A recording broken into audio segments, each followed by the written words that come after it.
রাজধানী ঢাকাসহ দেশের মোট ১৯ কেন্দ্রে অনুষ্ঠিত হবে সরকারি ও বেসরকারি মেডিকেল কলেজের ২০২৪-২৫ শিক্ষাবর্ষের এমবিবিএস ভর্তি পরীক্ষা।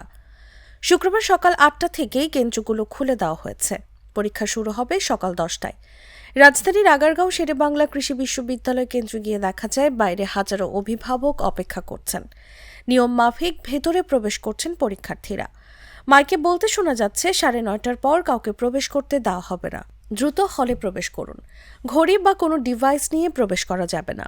পরীক্ষা সকাল ১০টা থেকে শুরু হয়ে বেলা ১১টা পর্যন্ত ঘণ্টাব্যাপী চলবে। ২০২৪-২৫ শিক্ষাবর্ষের এমবিবিএস ভর্তি পরীক্ষায় অংশ নিতে আবেদন করেছেন ১,৩৫,২৬১ জন শিক্ষার্থী।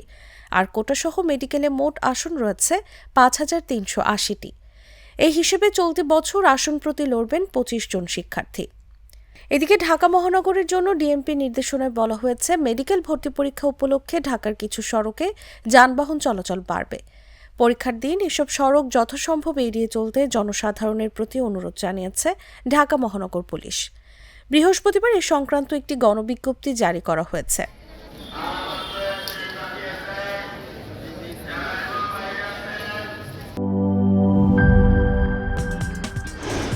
কি boss, vital match, tough opponent, tension? Come on bro, অপোনেন্টকে নিয়ে ভাবার সময় আছে। আসল অলরাউন্ডারের কাজই তো হলো যে কোনো টাফ সিচুয়েশনে টিমকে অলরাউন্ড প্রোটেকশন দেওয়া।